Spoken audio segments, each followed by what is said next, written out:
𝗃01, welcome to Sports Cruise on 98.3 FM. My name is 𝗜ᴏʀᴛs. 𝗃𴏄 Akinade is right here with me, ready to bring you today's action for the next 50, 55, 56 minutes or thereabouts. So time is not our friend, so let's just get into it. Action going down in La Liga as we speak. Getafe losing at home to Rayo Vallecano by a goal to nil. La Liga returns for 2024. Getafe are a man down. Latasa got sent off for a second yellow in the 40th minute. One Latasa, so and they trail by a goal to nil. A goal scored on the stroke of half time in the 46th minute for Rayo Vallecano by Sergio Camelo to give them the lead right there in Madrid. So yeah, perhaps anything can change in the second half, but as we continue to wait for more updates at the Metropolitano Stadium in Madrid, I can also tell you that there are two more La Liga games to look forward to today. Real Sociedad will take on Alaves by 7:15, and by 9:30 we'll see Valencia versus Villarreal. What's the big game? And speaking of big games, we also have West Ham United versus Brighton to look forward to in the Premier League. Welcome to Sports Cruise on 98.3 FM. 𝗜ᴏᴛ is my name. We are streaming on Facebook and YouTube. 𝗃𴏄 Akinade with another traditional outfit today. What's going on? How's your year? How's your year started first? Let's see. This year is so slow. I was thinking by now it should be in July or August already. Let the year roll by. Well, we're counting down to AFCON and then the Super Eagles of Nigeria. We have two Guineas and the host nation to deal with. The camp is officially going to open, I think, in a few days' time. And we heard that a couple of our superstars are already in town, the ones that have been in town since the festive period. And yesterday, Leicester City, both Winfred Ndidi and Kelechi Iheanacho did not feature in their 4-1 victory, giving them a 10-point gap at the top of the championship table. Let's say all of that would also work out. But most important thing that Super Eagles of Nigeria, the players are in good form. I saw Victor Osimhen. I think one of the very interesting characters within the Super Eagles team would have to be Victor Boniface. A pretty engaging conversation he usually have. I mean, and is it those kids making now? I saw the video of the skit, by the way, and very funny. And there was one particular day that Bayer Leverkusen's game, maybe the game was still going on, or they just substituted Victor Boniface, and in less than 3 minutes he already made it 2. So somebody asked, I said, bros, nobody they just come out now. He said that there are two Victors in Nigeria. There's Victor Boniface and Victor Osimhen. That maybe the Victor the person saw was the Victor they just substituted. Like, he's just a very engaging and interesting character. He made a post of himself and Victor Osimhen today, and he said, "My helper, Victor Osimhen." I'm like, okay. I mean, it makes a lot of sense if you have members of the same team that's got this a very cordial relationship. It's not just coming to national team camp. I'm coming to play and banter. I mean, they can always find their ways around each other. It kind of encourages. Or let me put it this way, it helps them to settle in during games. There's a little or nothing close to individualism in their games. You see someone that is in a better position, you pass so that the team ultimately wins at the end of the day. So I'm really looking for the Super Eagles of Nigeria. Our second game is going to be against the host nation, Ivory Coast.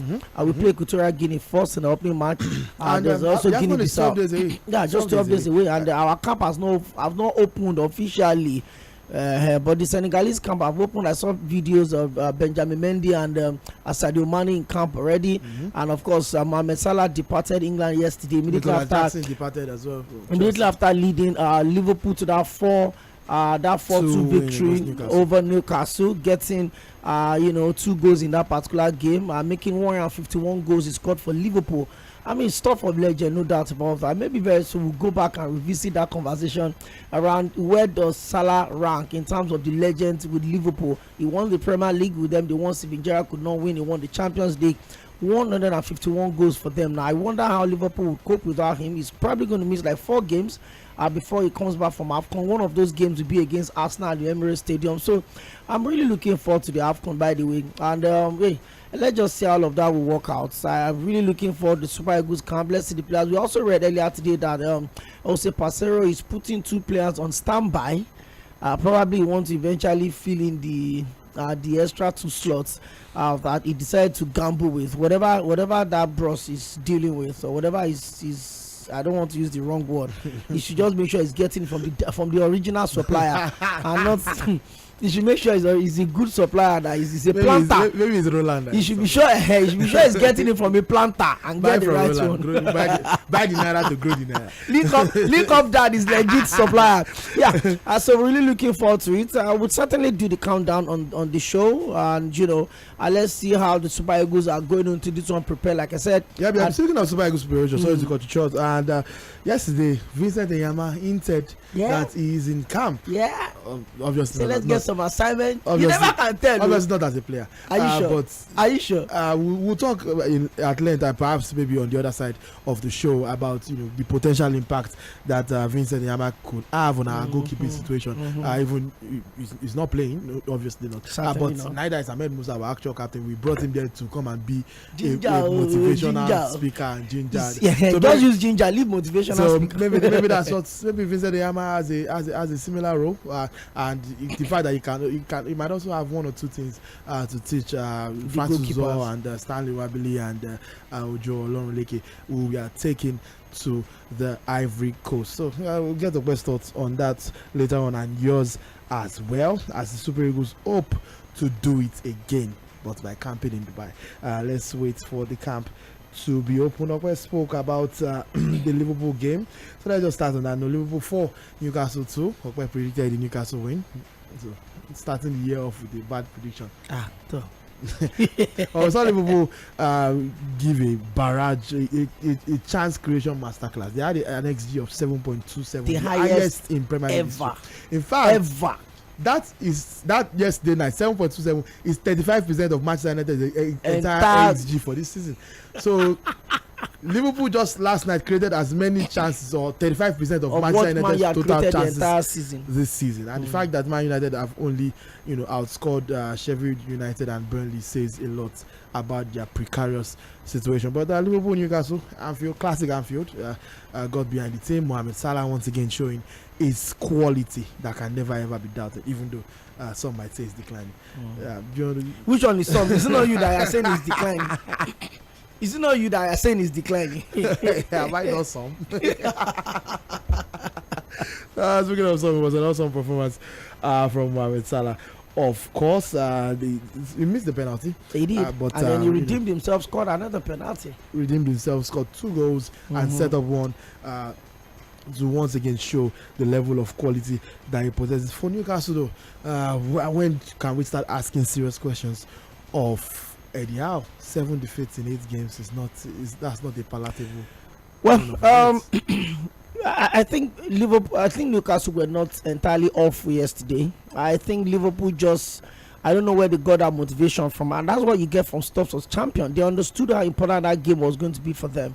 And of course, you and I know that calling Newcastle win yesterday was just, apart from the fact that they've not even won at Anfield since 1993, if I'm not mistaken, calling the Liverpool win yesterday was just 94 rather, was just one of those off conversation. You knew how important it was. Arsenal had that chance. They knew that all they needed to do against Fulham was to win that game, and then they will end 2023 at the top of the log, and they flopped their lines. But Liverpool took their chance. They understood the fact that if we win yesterday, we just build some healthy gap between us and the other teams that are surrounding us. That's exactly what they did yesterday, Tunde. So, like I said, it wasn't. Before the very controversial penalty that was converted by Salah, the foul on Diogo Jota was actually given.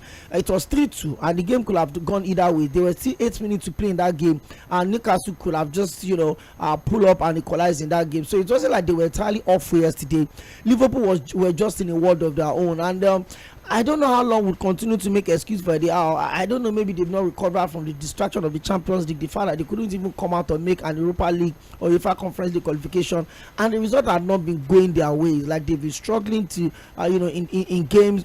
Even though you want to look at the fact that about 6 of their first team players are injured, but then we didn't spare Chelsea when were in that precarious situation. So why should we spare Newcastle? But the beautiful part of it is that the transfer window opens already, so you can always stick your neck out and check 1 or 2 players that you want to get. A couple of other clubs also that have their players out on loan, they've been recalling their players to come back and come fill up space, especially with the African Cup of Nations that is very much upon us right now. Whether you like it or not, the AFCON still remains the biggest football fiesta that represents the nature and the energy around the continent. So national club president can, whatever they want to do, deal with it. If they like, they should stop signing African players. Other teams that understand the importance of the AFCON would respect us and sign our big players. That's exactly what it is. So for Newcastle, I'm sure the question they'll start asking him question. But if Birmingham City can take Wayne Rooney when they were in 5th and it took them to 20th and it took them almost 15 games before they decided to sack him, maybe Newcastle can be a little more patient with Eddie also. Yeah, thank you for that segue. We'll get to Rooney after the break when Rooney has been fired by Birmingham City, as Okpe just told you. Maybe they should go and bring Gary Neville on field. Find somebody early in the morning, the second day of the year. It's not diabolical. Diabolical. That's ruin that man's New Year plans. But New Year, new me. So according to Wayne Rooney, who is now recently unemployed, he had 2 wins in 15 games, a 13% winning percentage. That's terrible. Terrible. And he's been rewarded, of course, with the sack. And we are now hearing. Maybe we'll now focus now on criticizing Cristiano Ronaldo. Yeah, we are hearing that they're considering Frank Lampard to replace him, which is just equally as hilarious. But we have to pay some bills. We'll be right back. Sport Kuzomela 98.3 FM. Don't go away.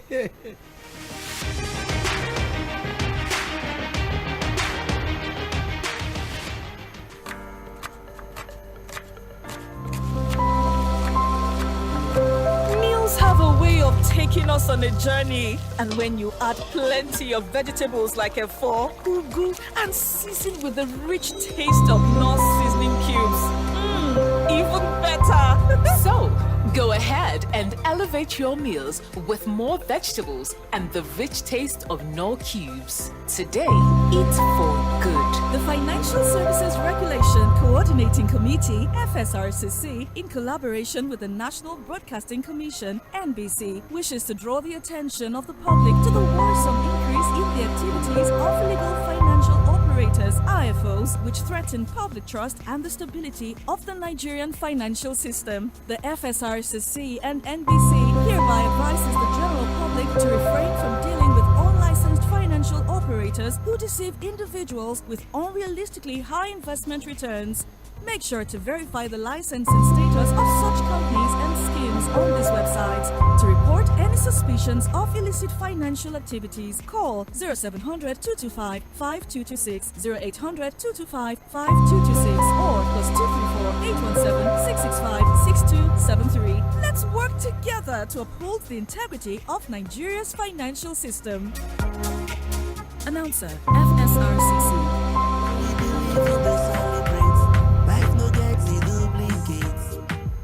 Drive to stay alive.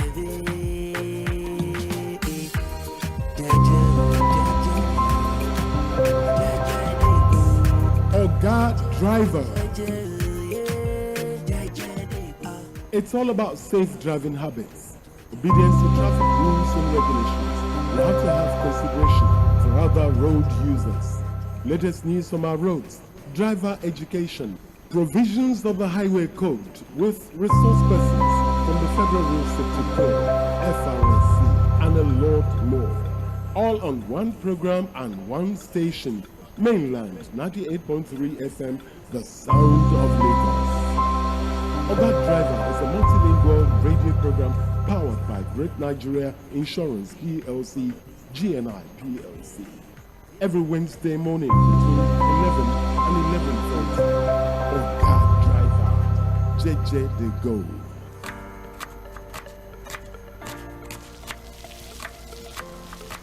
Meals have a way of taking us on a journey. And when you add plenty of vegetables like efo, ugu, and season with the rich taste of Knorr seasoning cubes, even better. So, go ahead and elevate your meals with more vegetables and the rich taste of Knorr cubes. Today, eat for good. Are you seeking admission into a tertiary institution in Nigeria? Here is a big opportunity for you.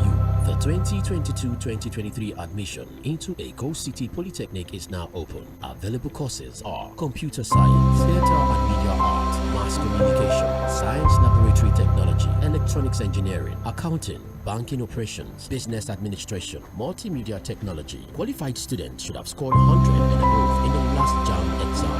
Facilities at 𝗏𝗏 Polytechnic includes well-equipped studio and laboratories, modern classrooms, innovative workshop, recreation space, and fully functional hostels. Our lecturers and tutors combine both academic and industry experience. Full-time and part-time admission forms are available for the 2022-2023 academic session at the campus 𝗏𝗏 Polytechnic, Plot 100, Alhaji Owolewura Street, Ikoton-Egbe, Lagos State. 𝗏𝗏 Polytechnic is approved by JAM, NBTE, and the Federal Ministry of Education. For more information, please call Moses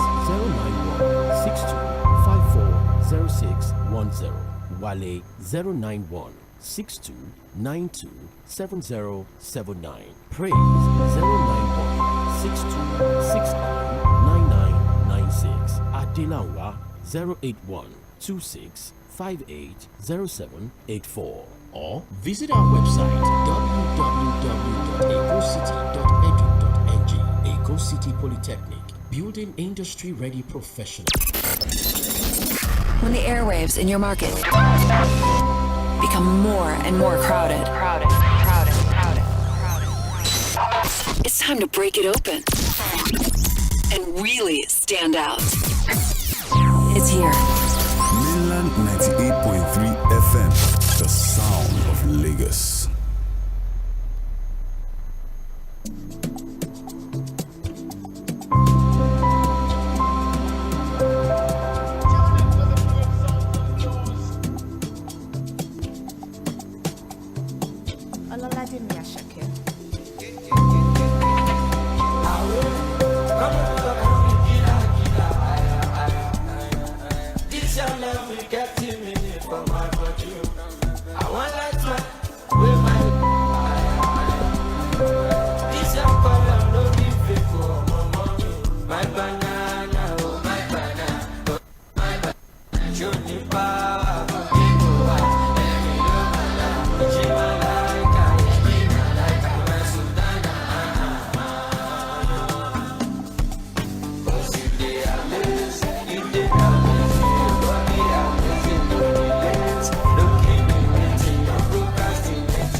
Sᴘᴏʀᴛs on 98.3 FM. We're still live.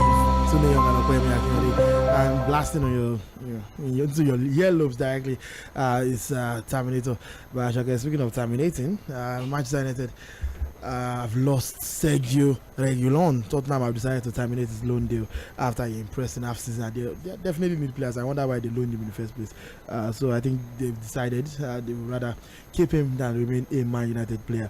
So Manchester United might be in the market for a left back very soon. But let's go back to Wayne Rooney, who I found his exit statement very, very, very, very interesting. In fact, he said a lot of things, but what I picked the most from there was that he said they did not give him enough time.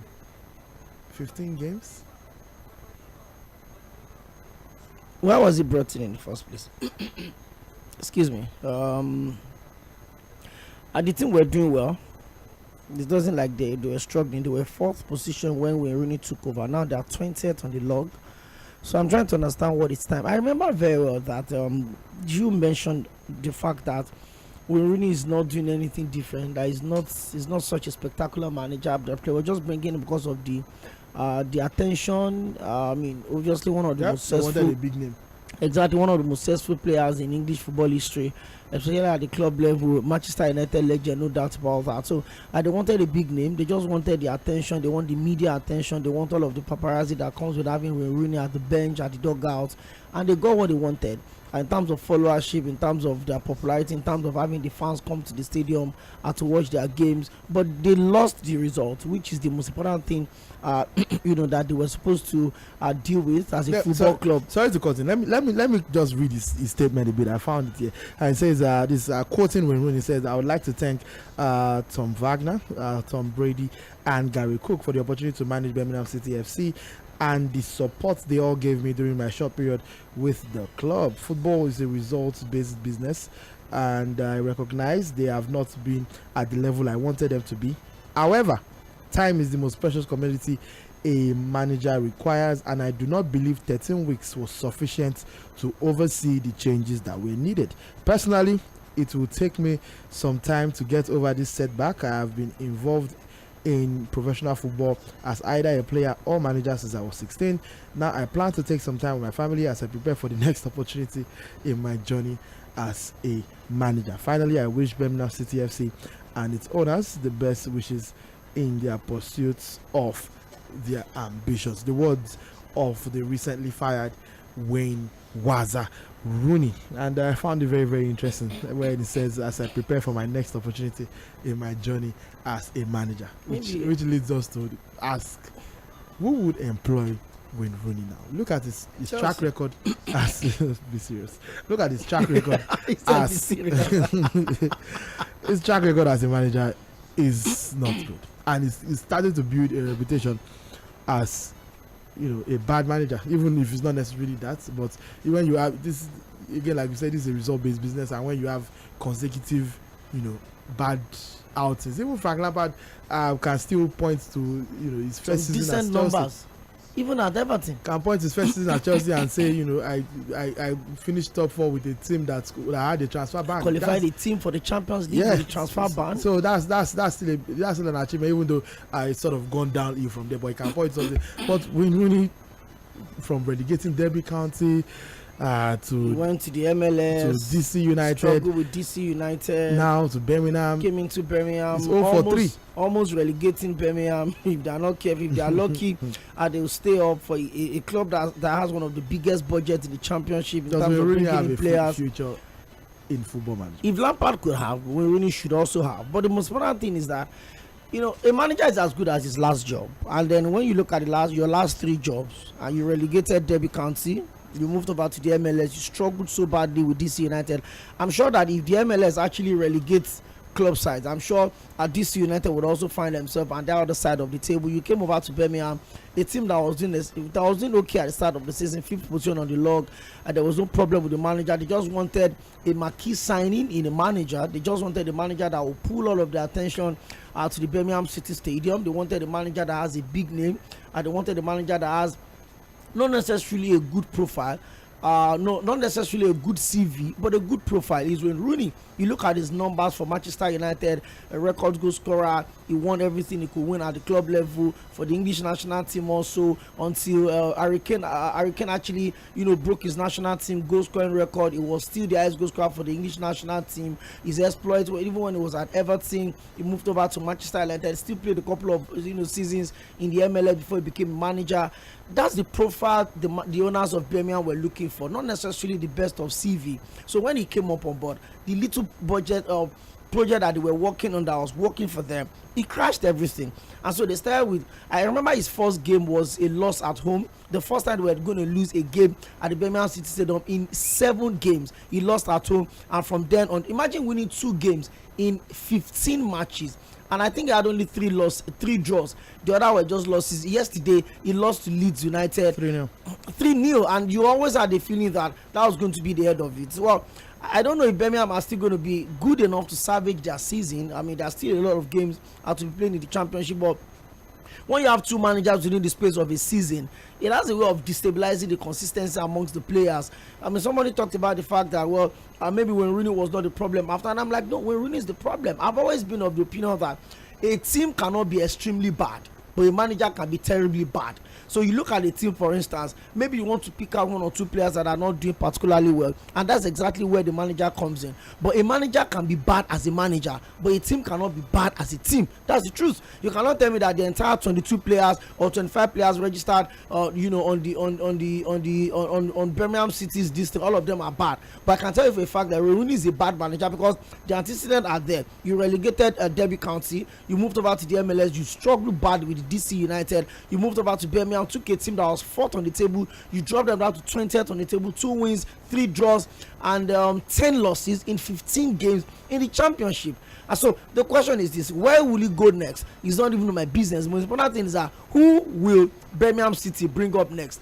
The previous manager that was sacked because of Rooney, I don't know, maybe they want to bring him back or they want to go into the market, whether you like it or not. Like I said, Birmingham City are one of the clubs with the biggest budget in the championship. They've got a lot of money to spend, maybe apart from Leicester City, they're just relegated and they're surely coming back. They see 10 points now at top of Southampton. By the way, Southampton have not lost a league games in like 14 matches, and I'm wondering how they are still 10 points adrift of Leicester City. Yeah, because that lost to Middlesbrough. Leicester City and Ipswich started the season like a house on fire. Exactly. While the rest of the league was so at some point Leicester City had like an 11-12 point lead. Now they have 10 point lead. And Southampton have not lost a game in 14 matches, and they're still and Leicester have been able to build a 10 point lead on them. So, but the most important thing is that it's still good that Birmingham had the decision. They were quick enough to make that decision wherever Rooney goes. But I'm trying to understand what he meant by time was never enough. Every single minute in football counts, whether you are training, whether you're on vacation, whether it's off season, whether it's pre-season, whether it's during the regular season, whether it's during the playoffs. Every sector, every part of the season is very important. 15 games is too much time, especially when the results are not coming your ways. If you had good results, would you say 15 games is not enough time for you to settle in as manager? So because the coin flipped to the other side, I did favor you now. All of a sudden, I mean, imagine if Birmingham were 20th when Rooney came in and it took them to 3rd or 4th in 15 games. Will you say there's not enough time? But because you took them from 4th to 20th now, you're now saying there's not enough time. Bro should rest. I like the fact that I said he's going to spend quality time with his family. Well, I mean, he moved straight into management. He barely had time to relax after retirement. He was a player coach at Derby County. He moved over to DC United, still played for DC United. Because I remember that particular game where he ran to track back a match and then still provided that fantastic assist from almost half of the midfield for that winning goal. So he barely had time to rest as a professional footballer, move straight into management. So maybe it's time for him to sit back, look around himself, take some time, spend time with Kai, his first child, and I've forgotten the name of the second one. I'm trying to remember right now. Just spend good time with your family, basically. So I mean, it's not everybody. It's not everybody that they did success as a manager for. That's why David Beckham never tried to be a coach. And go and ask for Neville what happened to him when he went to Valencia. Hey, some of the best players we've seen turned out to be horrible. Exactly. Look at Frank de Boer. Even Frank de Boer himself, arguably the worst manager in Premier League history, and he's one of the best players the world had ever seen. Look at Frank Lampard, arguably the greatest Chelsea's player of all time. Look at how he's messed up as a manager. Andre Pirlo tried to stick his neck in, he didn't work. Thierry Henry, he got a job with Monaco. Baba at the end of the day. So it's not rocket science. The fact that he had a very successful career as a player does not automatically mean that translate. Jose Mourinho did not have a successful career as a manager. As a player, rather, barely anyone knew Jose Mourinho. Same thing with Arsene Wenger. It means, but then you look at how big Jurgen Klopp was a decent footballer. Average is even overrated. He was a decent footballer, but look at where they've got into right now. So it's not rocket science. It's not casting stones that if you got successful as a player, you will certainly become one as a manager. We've seen instances that it has worked out. I mean, look at what Xabi Alonso is doing with Bayer Leverkusen at the moment. Fantastic player across board, and Xabi Hernandez with Barcelona as well. So it happens. Look at Zinedine Zidane also won the Champions League back to back. That's why after winning it as an assistant to Ancelotti, took over, won it 3 straight times. So even Ancelotti himself was a very successful player. A lot of people don't realize that because he played, a long time ago. Now he's even a more successful manager. So stuff like that would always happen. But in the case of Rooney, I think it's just sit back, allow Birmingham to drink their water and keep their cup, and get a manager that will take them through to the end of the season, and Rooney should just relax. Except Birmingham want to bring Frank Lampard, and you never can tell what Tunde. Frank Lampard might hit he could just get to Birmingham and just. Lampard did a good job at Derby County. We've seen almost got them promoted. Yeah, we've seen players, even players that struggle at big teams. Excuse me, and then when they move over to supposedly smaller teams, they become big players. I mean, look at Wilfred Zaha, for goodness sakes. A lot of people can't even remember that. I think it was Ferguson's last signing till he left Manchester United, but he didn't cut his teeth at Old Trafford. He moved over to Crystal Palace, and he became the biggest player in the history of Crystal Palace before he moved over to the Turkish league. So there will be instances like that. So managers are not called for the big stage. Maybe at that stage rather, maybe it's way too early. They didn't come with a lot of experience. If they just come through the ranks, perhaps they could be a bit lucky. But for Wayne Rooney, I think he did a lot of damage to Birmingham City than the good. All right, that's a summation of Wayne Rooney's time at Birmingham. Damage than good. Let's quickly transition into the Premier League team of the season so far that has been getting lots of attention. Jamie Carragher and Gary Carragher, you see that Carragher put out the Premier League team of the season so far. We have to pay bills. By the time we return, we'll sink our teeth into that fully. And then also, I'll give Okwemi Akinode a chance to give his own Premier League team of the season so far. I would have asked him for La Liga, but he doesn't watch Real Madrid. It's only Chelsea and Man U that he knows, even though he's a Real Madrid fan. We have to pay some bills. Don't go nowhere. Sports Cruise on 98.3 FM. We are also streaming live on Facebook and YouTube. Tune in on Okwemi Akinode. We'll be right back. And keep on wishing. Remember your dream is your only scheme. So keep on pushing. You're listening to Mainland 98.3 FM. The Financial Services Regulation Coordinating Committee, FSRCC, in collaboration with the National Broadcasting Commission, NBC, wishes to draw the attention of the public to the worrisome increase in the activities of illegal financial operators, IFOs, which threaten public trust and the stability of the Nigerian financial system. The FSRCC and NBC hereby advises the general public to refrain from dealing with unlicensed financial operators who deceive individuals with unrealistically high investment returns. Make sure to verify the licensing status of such companies and schemes on this website. To report any suspicions of illicit financial activities, call 0700-225-5226, 0800-225-5226, or +234-817-665-6273. Let's work together to uphold the integrity of Nigeria's financial system. Announcer, FSRCC. To cook correct food, they always give me joy.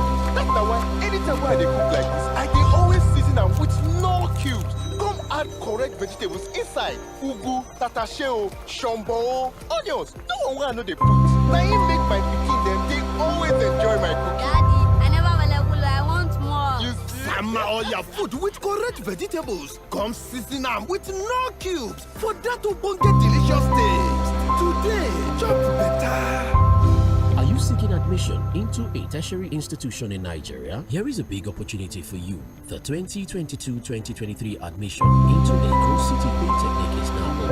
Available courses are computer science, theater and media arts, mass communication, science laboratory technology, electronics engineering, accounting, banking operations, business administration, multimedia technology. Qualified students should have scored 100 and above in the last JAMB exam. Facilities at 𝗏𝗏 Polytechnic includes well-equipped studio and laboratories, modern classrooms, innovative workshop, recreation space, and fully functional hostels. Our lecturers and tutors combine both academic and industry experience. Full-time and part-time admission forms are available for the 2022-2023 academic session at the campus 𝗏𝗏 Polytechnic, Plot 100, Alhaji Onilewura Street, Ikoto Egbe, Lagos State. 𝗏𝗏 Polytechnic is approved by JAMB, NBTE, and the Federal Ministry of Education. For more information, please call Moses 091-6254-0610, Wale 091-6292-7079, Praise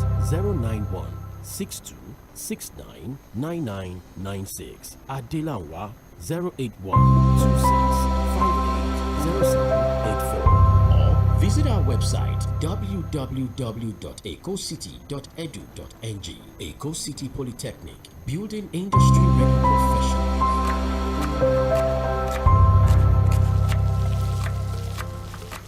Meals have a way of taking us on a journey, and when you add plenty of vegetables like 𝗏, ugu, and season with the rich taste of Knorr seasoning cubes, even better. So, go ahead and elevate your meals with more vegetables and the rich taste of Knorr cubes. Today, eat for good. The Broadcast Art Institute Supplementary Admissions 2023-2024. Few vacancies exist in the Department of Broadcast Journalism and Multimedia Technology for admission in the 2023-2024 session. If you scored 100 and above in the 2023-2024 UTME, together with 5 relevant credits, but have not gained admission, you can change over to the Broadcast Art Institute Lagos for National Diploma in Broadcast Journalism and Multimedia Technology. The Broadcast Art Institute is accredited by the National Board for Technical Education (NBTE) to offer national diploma programs in broadcast journalism and multimedia technology. You can visit our campus at number 38 Odofin Street, Igbogu, Ikorodu, Lagos, or call the following numbers: 0806 149 9992 or 0703 713 1166 or 0816 587 1415. As you see me so, I belong to the Chop Better gang. Now why anytime I want chop like this, I dey put better things inside. For my yam porridge, after I don't put my fish, I go con deck am with onions, tatashe and ugu. Con season am with correct Knorr cubes for that delicious taste. Because my people, good life na life where you chop better. Sama all your food with correct vegetables. Come season am with Knorr cubes for that ogbonge delicious taste. Today, chop better. The Financial Services Regulation Coordinating Committee, FSRCC, in collaboration with the National Broadcasting Commission, NBC, wishes to draw the attention of the public to the worrisome increase in the activities of illegal financial operators, IFOs, which threaten public trust and the stability of the Nigerian financial system. The FSRCC and NBC hereby advises the general public to refrain from dealing with unlicensed financial operators who deceive individuals with unrealistically high investment returns. Make sure to verify the licensing status of such companies and schemes on this website. To report any suspicions of illicit financial activities, call 0700 225 5226, 0800 225 5226, or +234 817 665 6273. Let's work together to uphold the integrity of Nigeria's financial system. Announcer, FSRCC. You define better odd. I be you one play chorus cost. Over 1.5, be you one bet. Say, what if you no go score at all? Yeah, we get better payout. No worry, we there for you. Our odd, Chaburata, we know they feel the show. We there for you. Oh, we there for you. You see for Bet Baba, we win money. Bet Baba, cash out today easy. Bet Baba, get for you.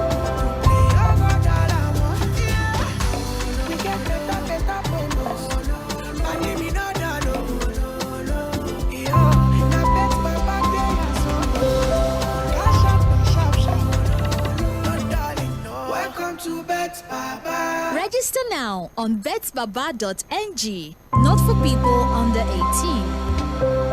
Mainland 98.3 FM. Don't touch the dial. 98.3 FM. Don't touch the dial.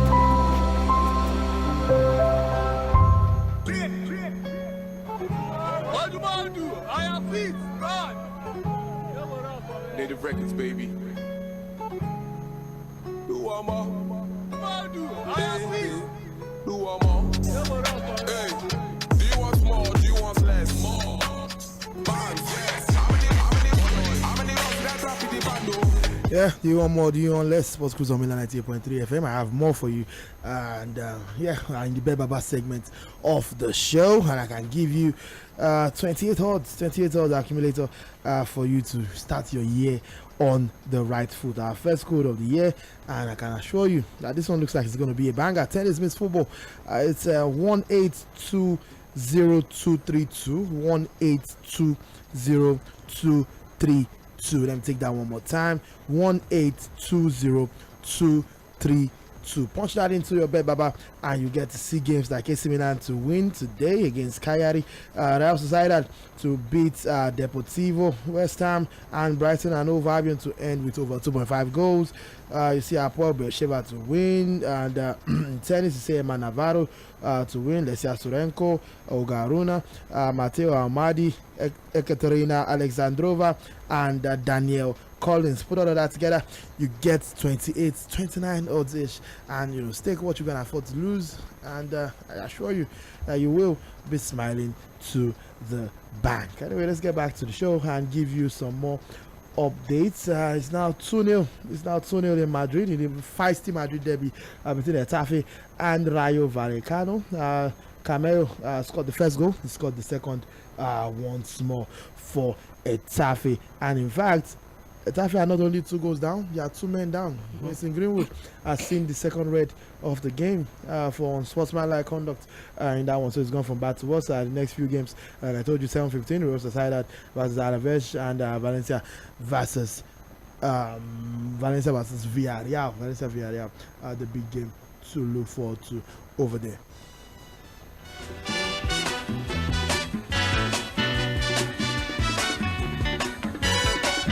Anyway, I promised you a conversation about teams of the season so far in the Premier League, and the particular selections that kickstarted this debate that has been raging all over Twitter for the last 2 days now were the picks by Gary Neville and Jamie Carragher. And it's simple. Gary Neville has a 4-2-4 formation for his team of the season so far, the Premier League team of the season so far.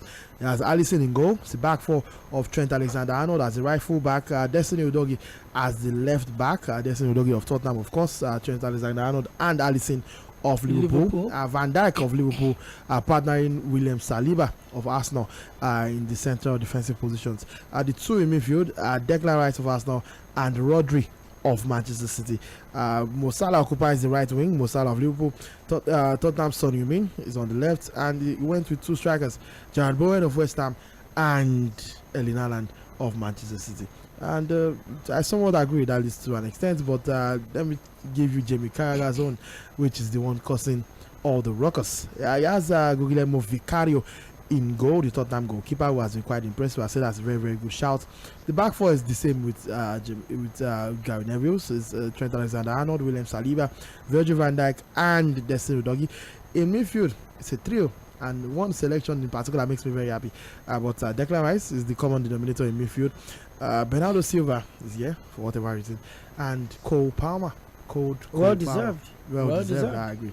The front three is Mo Salah, Jarrod Bowen, and Son Heung-min. Yeah, I think Jarrod Bowen had to be the standout and the breakout player for me. You look at how that West Ham United team has been set up this season, and then you try to understand how they've been able to pick. But I'm trying to understand why what's his name is not in this team. Aston Villa, Oli Watkins. I'm trying to understand why he's in this team. In terms of goal and assist, he's gotten into double figure already this season. But Ben, you certainly don't want to throw Son Heung-min away. He's been very phenomenal for Tottenham Hotspur, especially after the departure of Harry Kane. A lot of people thought the team was going to really struggle, and they started the season like the house on fire. They won the manager, and Postecoglou won the manager of the month for 3 straight seasons. Tottenham Hotspur players also won player of the month for I think 3 straight seasons. So Heung-min won it. James Maddison also won it, and I can't remember what else did again, but I'm sure they did like the triple for the manager. And I think they did the double for the players also. So apart from Watkins, what other players do you think could have made it? And then you can then go ahead and give us your own Premier League team of the season. I think it's just Oli Watkins that have been that consistent for me. You look at Manchester City, you would certainly look at Haaland. is somewhere around that setup. Also, you look at Manchester United, nobody comes close to them. All of their strikers combined have not scored up to 8 goals this season. All of their strikers combined. In short, the highest goal scorer is a midfielder, so you have to take them away. You look at Liverpool also. Mohamed Salah has been doing the lost job in that team for them. No disrespect to Cody Gakpo, is also chipped in a couple of goals there. Luis Diaz also had done enough for himself, but hey, it had to be the standard player, which had to be Mohamed Salah as well. For Arsenal, I'm just looking at the way the teams are. For Arsenal, all of the Arsenal strikers combined have not gotten. They don't have up to 10 goals. That's Gabriel Jesus, Edin Nketiah, Reece Nelson. All of them, they don't have up to 10 goals. So there's no way you can look at 8. All of them combined. And Kopama already has about how many goals now? 8 goals already. Only him, even as a midfielder. So you certainly can't put any Arsenal player there. I think the two that are absolutely justified had to be Declan Rice, which for me I think has been one of the signings of the season so far. Huge money, and he has justified that huge investment. William Saliba also has been a phantom, a Rolls Royce energy for them this season. I mean, Gabriel Magalhaes is not bad, also he's good, but Saliba just make Gabriel average because Saliba is good. I mean, you look at a team that would lose games, a team that have considered almost 20 goals already this season or more, and then you still think that one of their defenders still stand out as the defender of the season. So it shows that the team has got a lot going for them. So I think I would. Well, I don't know. I watched that Tottenham Hotspur Bournemouth game over the weekend, the 3-1 victory, and I don't know. I think that Tottenham Hotspur goalkeeper. Is there a case to be made for someone like Wangi Chan, who has scored more goals than Oli Watkins? Exactly. In a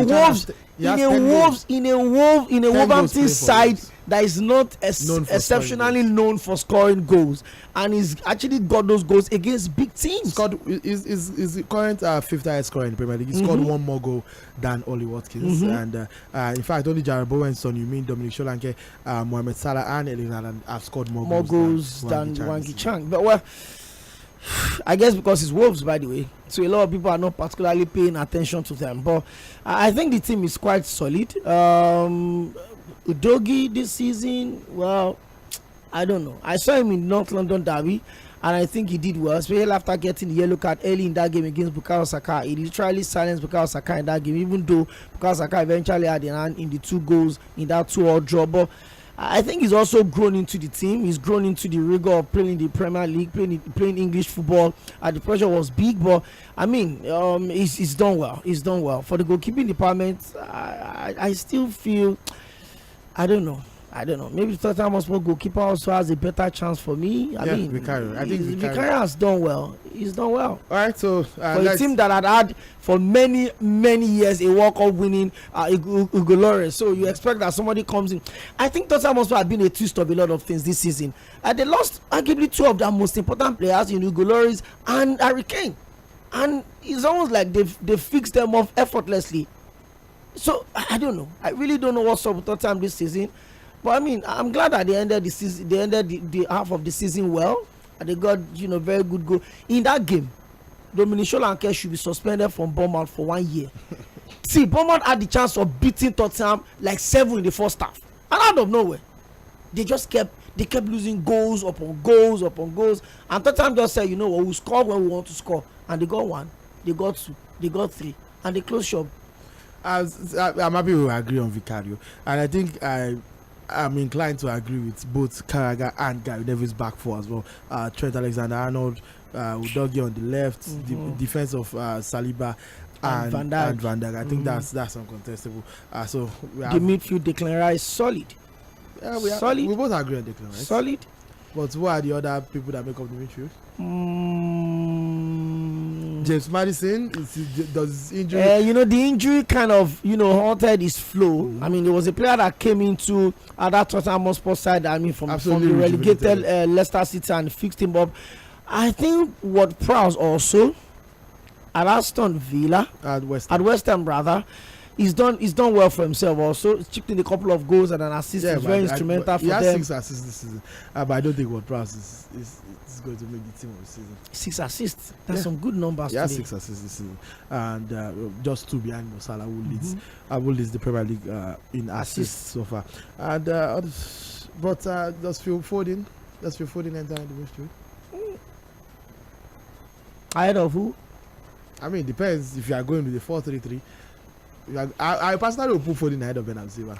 Well, I think Phil Foden had not really made Manchester City well. I said not really made. There's no way you will not feel the absence of Kevin De Bruyne. But it's such a player that looks so irreplaceable. So when you have a Phil Foden that's coming and kind of try to stabilize the team, provide that steal for them, like I would always say, it is Kevin De Bruyne. Nobody can replace him. So if someone that's supposed to fill up his gap is doing well, I think he deserves a good mention. But for Bernardo Silva, he's just a player that always been off the radar. You don't get to see him very often, even when he does, maybe not necessarily because of his size as such, but I think he's a very technically gifted player, one of the most technically gifted players I've watched anywhere in the world. He does that job effortlessly, but has he had the kind of season to be? I think Jericho went with Bernardo Silva because of where he's coming from. Because of his reputation, more than. But I think I'll stick with Phil Foden actually, because the responsibility for Phil Foden have been very clear. Filling the gap that Kevin De Bruyne had created is difficult to do, but he has done well. I have an interesting candidate to make up. If we already agree on Rice, we agree on Phil Foden. I'll put forward John McGinn. I think John McGinn has had a good enough season with Aston Villa. He's leading that Aston Villa as a captain, and he's leading what they are doing. It's key, essential to their formation. He can play multiple positions. A workhorse, and he's very.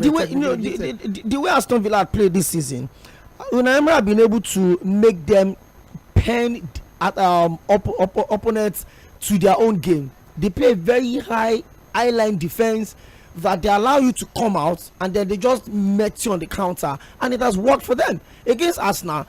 I mean, Arsenal had one of their best game of the season, but guess what? John McGinn got the goal like 7 minutes into the game, and that was the end. Arsenal out all of the effort, all of the shot, all of the play. They could not score that one goal, and that's exactly what Aston Villa have been able to do this season. They will build that upline defense almost to the half of the field. They'll allow you to come out, and then they'll just hit you on the counter. And John McGinn have been, he's the captain of the side, and he has led from the front. Yeah, but then I don't know if he fits in for me. Do you have any other candidates? If you don't have any other, we are going to have to go with John McGinn.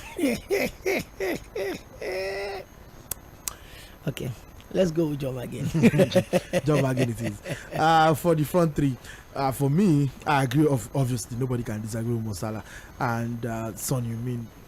Comfortably slots into the left. At the center of it, into the left side of things as well. But I think that again, I've said this multiple times and I'll say it again.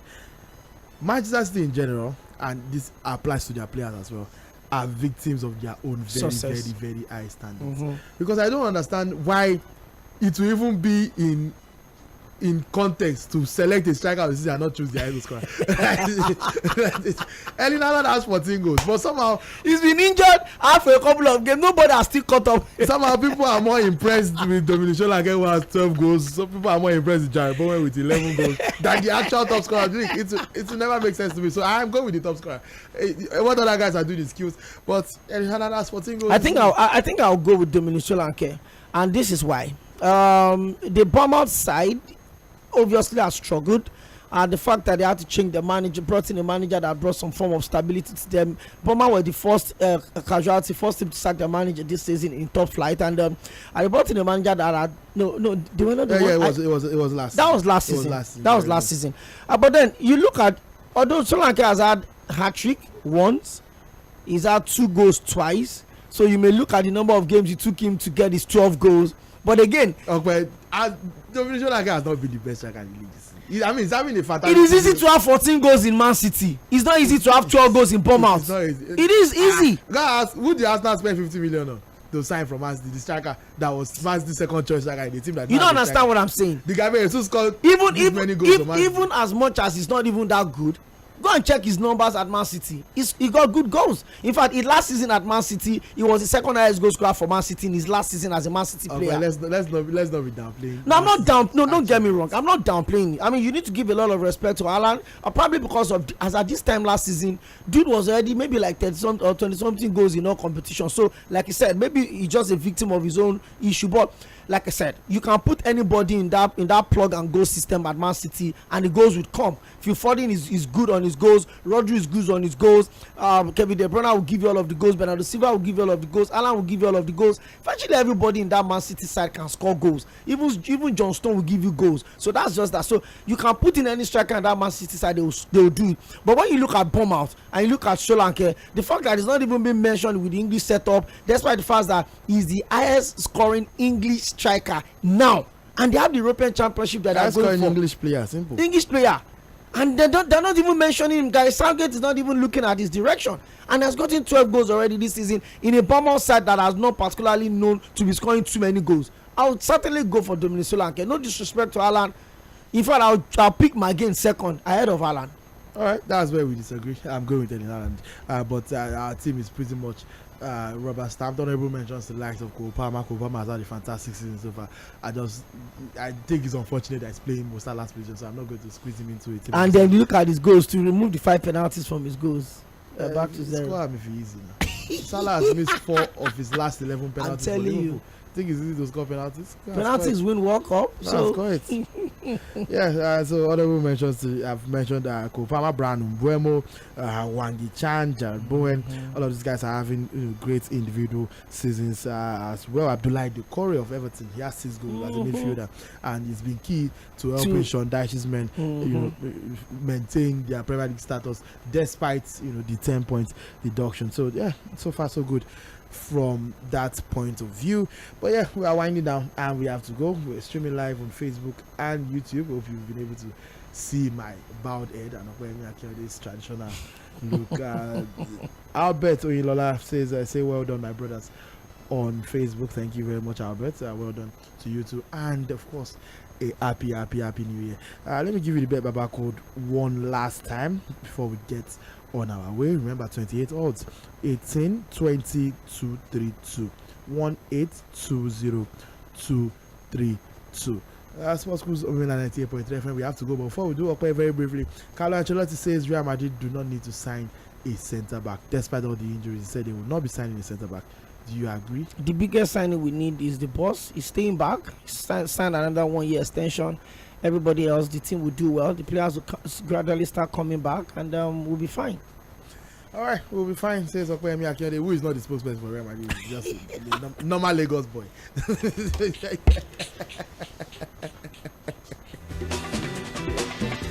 Sports News over 98.3 FM. This has been fun. The Tuesday edition. I'll be back tomorrow 6 to 7 p.m. God willing. Please enjoy the rest of your day. Happy New Year once again.